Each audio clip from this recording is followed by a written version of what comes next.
Bonjour, je suis content de vous retrouver. J'espère que vous allez bien. Aujourd'hui, on parle de respiration. Je vous donne des astuces, des conseils pour bien respirer et pour utiliser aussi la respiration pour mieux se sentir, pour se sentir mieux en fait. Et souvenez-vous que tout ce que je vous donnerai comme conseil, comme exercice peut-être aussi, ne remplace pas les conseils d'un professionnel de la santé et encore moins une évaluation ou un examen clinique. Vous devez adapter aussi mes conseils à votre condition et certains pourraient ne pas convenir. Vous allez trouver plusieurs des conseils, des exercices que je vais vous donner aujourd'hui dans mon livre « Va prendre l'air, tout sur le pouvoir exceptionnel de la respiration » et aussi dans mon livre « Lève-toi et marche » qui est publié aux éditions du Trécarré ici au Canada et aux éditions J'ai lu en France. La pneumonie, devrait-on faire des exercices dans un contexte de pneumonie? Vous m'avez souvent posé cette question-là, alors je voulais y répondre de façon très simple. Je vous montre une question que j'ai reçue après une pneumonie. Quels exercices pour faciliter la respiration après avoir fait un effort? Il y avait plusieurs autres questions que vous m'avez posées, je ne les ai pas toutes mises, mais est-ce qu'on doit faire des exercices et quels exercices devrait-on faire? D'abord, la pneumonie, c'est une infection respiratoire. Elle entraîne l'inflammation des poumons, plus ou moins localisée. On a du liquide qui s'accumule, du pus en fait, donc on a du pus qui s'accumule dans une certaine proportion des alvéoles et on a de l'air qui ne peut plus entrer, évidemment parce qu'il y a du liquide dans ces alvéoles. Les poumons, ce n'est pas vraiment fait pour ça. Je vous montre la trachée. Un petit rappel anatomique, la trachée, c'est le tuyau, pour le dire simplement, par lequel l'air passe et ça s'en va dans les poumons. L'œsophage, ce qui passe par là, c'est la nourriture, notamment les liquides, et ça s'en va dans l'estomac.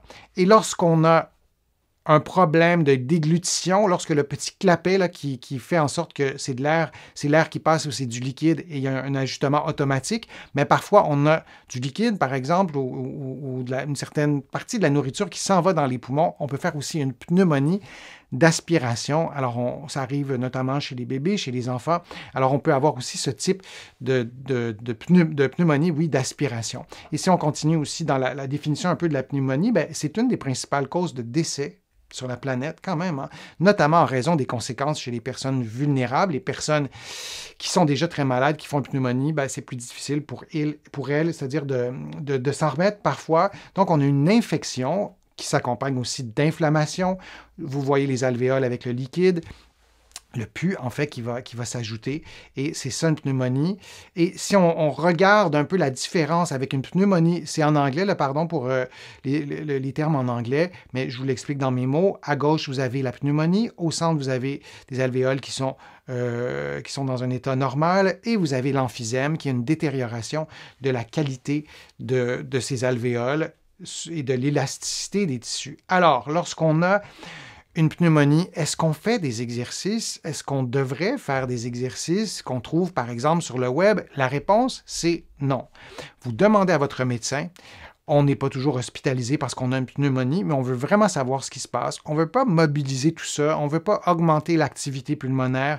C'est du liquide. Donc, on ne veut pas, par exemple, faire en sorte que la pneumonie s'aggrave. On ne veut pas faire une activité physique qui est au-delà de nos capacités. On peut avoir d'autres symptômes. On peut aussi avoir une pneumonie qui est secondaire à un autre problème de santé. Donc, est-ce qu'on fait des exercices trouvés sur le web? C'est non. Si on vous en prescrit des exercices, là, c'est une autre histoire. Mais sinon, moi, je vous déconseille vraiment de faire des exercices. Alors, la réponse aurait été simple, courte et j'espère claire. Est-ce qu'on fait des exercices après la guérison de la pneumonie? La réponse, c'est oui.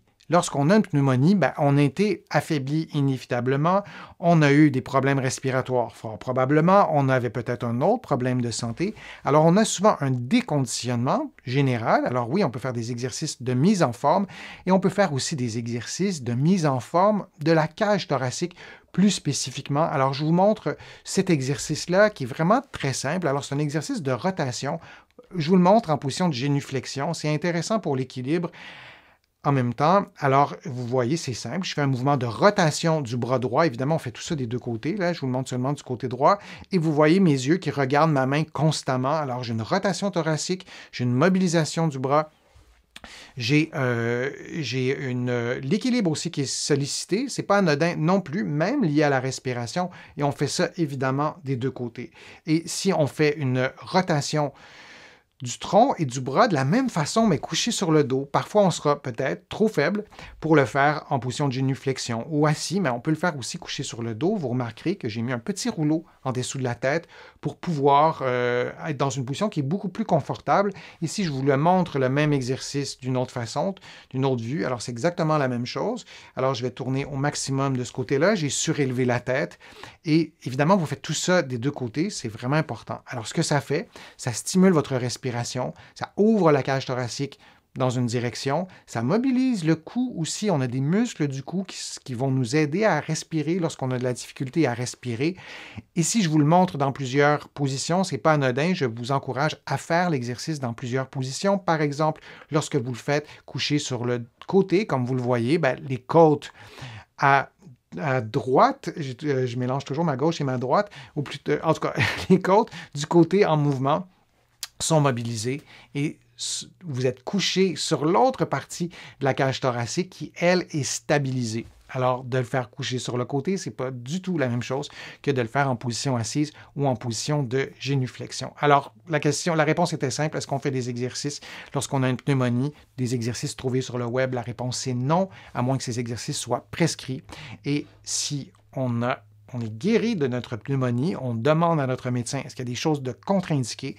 Et oui, c'est vraiment important de retrouver nos capacités respiratoires. Et ça, on le dit pas suffisamment et on le conseille peut-être pas suffisamment à nos patients après avoir eu une pneumonie.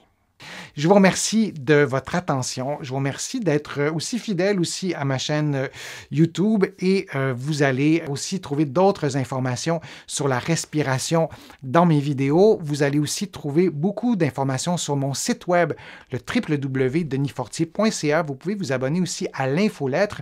Vous allez trouver d'autres informations sur la respiration dans mes deux livres Va prendre l'air, tout sur le pouvoir exceptionnel de la respiration et vous allez trouver aussi des conseils sur la respiration dans Lève-toi et marche, qui est publié aux éditions du Trécarré ici au Québec et qui est publié en France aux éditions J'ai lu. Je vous remercie beaucoup d'avoir été présent. Merci aussi de vos contributions. Vous pouvez le faire maintenant sur YouTube. Il y a un petit cœur. Dans la plupart des pays, ça fonctionne.